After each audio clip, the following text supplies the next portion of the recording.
आपण आपल्या मागच्या जन्मात काय पापाने काय पुण्य केले तेच आपल्या पुढच्या जन्मात अवलंबून असते. काही काहींना पुन्हा पुन्हा मानव जन्म मिळतो.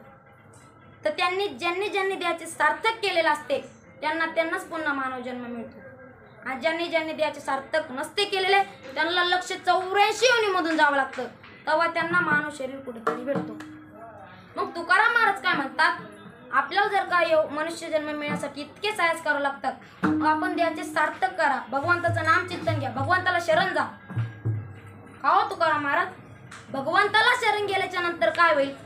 आलिया भोगासी असावे सादर, देवावरी भार घालोनिया, मग तो कृपा सिंधू निवारी.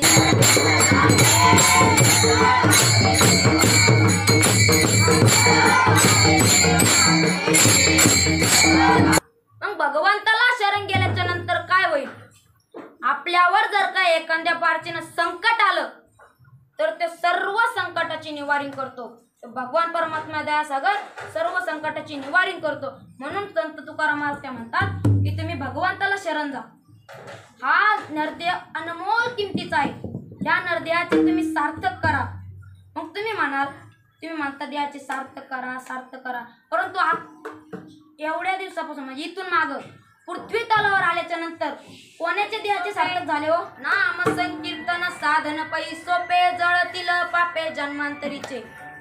नाम संकीर्तन साधन पै सोपे. नाम संकीर्तन घेतल्याच्या नंतर काय होईल? तुम्ही म्हणत होता नाम संकीर्तन घेतल्याच्या नंतर, नामावर चर्चा केल्याच्या नंतर काय होईल? जळतील पापे जन्मांतरीचे. तुमच्या जन्माचे पाप जळून खाक होईल. ते पण एकाच जन्माचे नाही, आतापर्यंत तुम्ही मागचे जेवढे पण जन्म घेतला असेल, जेवढ्या जन्मात तुम्ही पाप केलं त्या सर्व जन्माचे पाप जळून खाक होईल. नामसंकीर्तन घेतल्याच्या नंतर नामाचं पाप जळून खाक होतं. परंतु आतापर्यंत पृथ्वी तलावर आल्याच्या नंतर कोणाच्या देहाचं पाप जळून खाक झालं? कोणाचं पाप जळून खाक झालं आणि ते मुक्त झाला? असा कोण आहे का? तर असा खूप व्यक्ती आहे. खूप जणांचे आतापर्यंत असे पाप जळून खाक झाले व ते मुक्त झाले.